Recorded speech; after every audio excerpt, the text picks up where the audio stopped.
America president గా Trump పట్టాభిషేకానికి సర్వం సిద్ధమైంది. మరికొన్ని గంటల్లో అమెరికా 47వ అధ్యక్షుడిగా 78 ఏళ్ల డొనాల్డ్ ట్రంప్ ప్రమాణం చేయనున్నారు. దీనికోసం వాషింగ్టన్ లో భారీగా ఏర్పాట్లు చేశారు.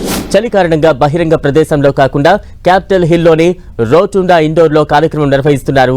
8 ఏళ్లకు ముందు ట్రంప్ తొలిసారిగా ప్రమాణం చేసినప్పుడు వేల మంది హాజరయ్యారు. ఇప్పుడు ఇండోర్ స్టేడియం కావడంతో వీఐపీలకు మాత్రమే అనుమతి ఉండేలా ఏర్పాట్లు చేశారు. ట్రంప్ ప్రమాణ స్వీకారోత్సవానికి పలువురు అతిరథ మహారథులు రాబోతున్నారు. ఎక్స్ టెస్లాల అధినేత ఎలాన్ మస్క్, అమెజాన్ వ్యవస్థాపకుడు Jeff Bezos, Meta CEO Mark Zuckerberg, TikTok CEO Shou Zi Chew హాజరవుతారు. అమెరికా మాజీ అధ్యక్షులు Bill Clinton, George W Bush, Barack Obama రానున్నారు. వీరితో పాటు Hillary Clinton, Kamala Harris, Italy PM Giorgia Meloni, భారత విదేశాంగ మంత్రి జైశంకర్ కూడా హాజరవనున్నారు. ప్రమాణం చేశాక కొన్ని ఆదేశాలపై ట్రంప్ సంతకాలు చేస్తారు. 100కు పైగా ఎగ్జిక్యూటివ్ ఆర్డర్లను పాస్ చేసే దిశగా కసరత్తు చేస్తోంది వైట్ హౌస్. అలాగే 4 ఏళ్ల పాలన ఎలా ఉండబోతోందన్న అంశంపై ట్రంప్ తొలి ప్రసంగంలో వివరించబోతున్నారు.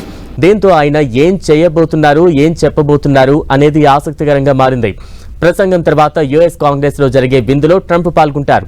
ఆ తర్వాత సాయుధ బలగాలపై సమీక్ష జరుపుతారు.